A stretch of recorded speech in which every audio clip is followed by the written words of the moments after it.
Amakulu obekoze nnyo amakulu olwaleero akubadde kutongola bakuyita kutongoza nedda bagiyita launch kankagonzemu mu luzungu omanya basinga mutugamba obyogeddemu bubi lubadde Luganda nnyo naye nga tulina okuba nga twagala ennimi zaffe olwaleero batongozezza season 3 eyayolesa ekitone era nga buli mwana omuto oba omuntu omukulu last time actually mwalaba ku bantu ab'enjawulo bamami abadaddi bonna abaali bakakasa nti ddala kyenkola nkimanyi bajja muyolesa ekitone ne basobola okuba nga ate abawangula baali ba dancers actually so this time it's going actually to be so bigger and better ngera Rihama Go TV BBS Telefina Kunta Productions omukulu Eric achikwatamu nagamba kino kubanga ate kiri massive this time. Keep your eyes glued on the TV. Omukulu Judge Alex omukulu Judge Diana n'abatanzi. I love this beautiful mama agenda kubanga ate ku set kwali tuyina judge waffe omukulu mutyabule agenda kubanga kwali atudde nolwecho this season 3 you have to keep eyes glued on BBS Telefina. Tujja kuba tukutusako kisinga, tujja kuba tukuweereza ddala mu bulamba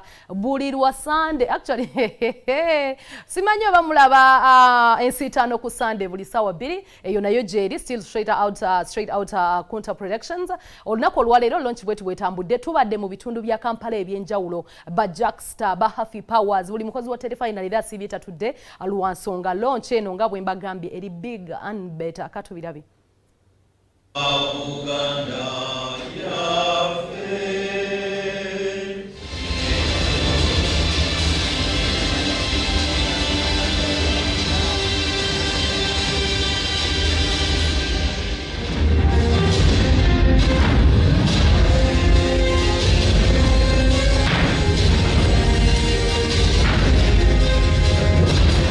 Enteekateeka zitumaze kati kasola banga tumaze okutongoza jiba kitegeeze enteekateeka tuzijjeeko akawoowo tumaze okusabuukulula kakati tulina road map egenda tutuusa ku finals kyetugenda okuddako tugenda kulanga ku BBS Telefina ne ku CBS FM ne radio zaffe zitwaganda zeeyo mu bitundu by'eggwanga ebyenjawulo Mambuka Maserengeta ne Masekati tulange nga tuyita abantu okujja okwewandiisa waliwo enamba gye tujja okubateerako mu Bulango n'ebifo bye tujja okubateerako oli gy'asobola okugenda n'afuna fomu banakuba essimu neyewandiisa okusobola okwetaba mu nteekateeka. Ekigendererwa kyayolesa ekitone nga bwe tuzze tugamba Ssaabasajja Kabaka yasiima waliwo abantu bangi abalina ebitone byabwe ebyenjawulo ate jjukira ebitone bikuwaguza bisobola okuyamba okusenvula n'olw'ensonga eyo twagala okutambula okulaba nga abantu bano tubateekamu amaanyi omuzungu akiyita empowering basobola okujja ku front kujja maaso ensi balabe osobola okuzina osobola okuyimba osobola okukola akakodyo konna akatalabika ogamba ekigendero kya kuzuula bantu bitone byabwe okubalaga ensi n'okubayamba mu ngeri ez'enjawulo. Tangaza ku bantu abali eyo abandyetaze okwewandiisa kuba ku mulundi guli twawulirako abantu abamu nga basaba ssente nti abantu beewandiise. Kati kino njagala okukikkaatiriza nti yolesa ekitone nga bwe mumanyi tulina abavujjirizi tulina Harris International aba Skyview Soda tulina Go TV naffe aba BBS Telefina ffe tuteekamu ensimbi mu nteekateeka zino zonna okwewandiisa gwayagala okwetabamu toyina lwataano lwonna lwosasula tetujjaako nsimbi zonna bw'owulira kubira essimu nti nze nva muweeresa ekitone etayo bukadde 2 oba etayo emitwalo 2 oba n'omutwalo n'5000 oyo aba tava mu ttiimu yaffe yayolesa ekitone oyo tegeeza poliisi oba tutegeeze tujja mukwata enteekateeka eno ya bwereere. Nga aba Go TV Uganda twegase kuyolesa ekitone kubanga nsooke bategeeze nti twalina yolesa ekitone season ewedde era twalaba nga abantu bangi mu Uganda balina ebitone bingi ate nga bambi oluusi tebalina platform osobola kukola ki kubyoleseza kati ne tulaba nga okuyamba yolesa ekitone okugenda mu maaso kiba tuyamba bannayuganda okusobola okwolesa ebitone byabwe ate oluusi nabo bambi okusobola okufuna kye beekolera nga bo kubanga abamu bitone byabwe bajja ssente ezibabeezaawo. Ki ky'otunuulira ng'osala empaka zino nga ggwe omusazi waazo?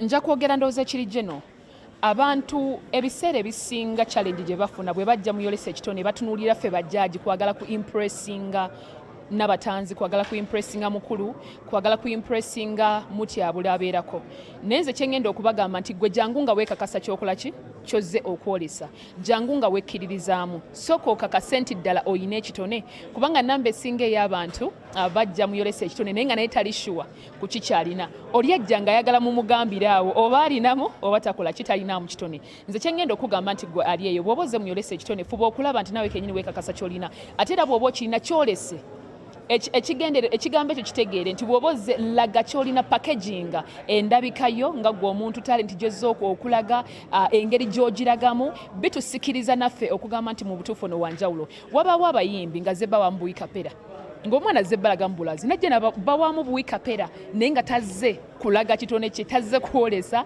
tazze kubeera mu mpaka zino mpaka. Abaana bangi abayolesa ebitone, abaana bangi okuva mu bitundu ebyenjawulo, so njagala obeere outstanding okusukka ku balala, okusukkuluma ku balala, obeere wanjawulo. Byebimu ku ebyo tutunuulira nga ffe abajudges. N'ekirala nti twagala okulaba ku bintu ebyenjawulo ku mulundi guno eno. Tetwagala kulaba bayimbi bokka, abayimbi gye bali era abaana bayimba obulungi tubaaniriza. Dancers, acrobatics, bakola ebintu byonna ebiraga talents ez'enjawulo. Nenjagala obeeko n'ekyenjawulo bw'oba okirina naawe ng'ogamba mu butuufu kino Uganda tekirabangako. Naawe tukwetaagira ddala jangu otulage ekyenjawulo Uganda kyetalabanga. Nnyinza okuba naawe nali nkirabyeko. N'ate abantu abalala nga bagamba mu butuufu ono omwana akoze ekitabangawoko. So jangu bambi gwe wenna mu bitundu byonna ebya Uganda otweyungeko ku mulundi guno. Nze mbaaniriza era nninza okubalaba, nninza okulaba ebyenjawulo byagenda tulaga. Oli tagenda kukyusa kyendi kyekyo. So gwe leeta bulesi kitone kyo mu butuufu bw'onooba oli wa kuyitawo ojja kuyitawo. Nene ekirala musabenga ku Katonda. Bw'oba olina omuntu yenna yenna gwe weesiga mu bulamu bwo sooka omubuuze ddala kyentwala kinoloza kiryokke nkiyiseewo. Bw'aba wa mazima mu bulamu bwo ajja kubuulira amazima era akugambe genda mu maaso. Era naffe bw'ojja we tuli mu butuufu nga Katonda akuliko era ojja kuyitawo.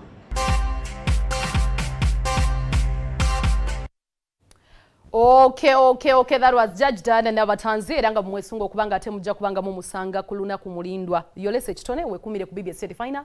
Osobola kubanga ate omanya n'okulaba abaana bangi bajja mu inbox z'abantu abenjawulo ne munonya abantu abali ku Certifina. Yolese kitone atandika dibera ku BBS Certifina kuva ku Monday paka Friday. Omanye namba kibajja kuteekako obulango obwenjawulo buli lunaku lwansonga mbagambye this season is actually so bigger and better era nga Dana wabagambye oyagala okujja ate okubanga contestinga right now start your rehearsals tandika okusaba wakiri mukwano. I know everything is possible if at all we believe.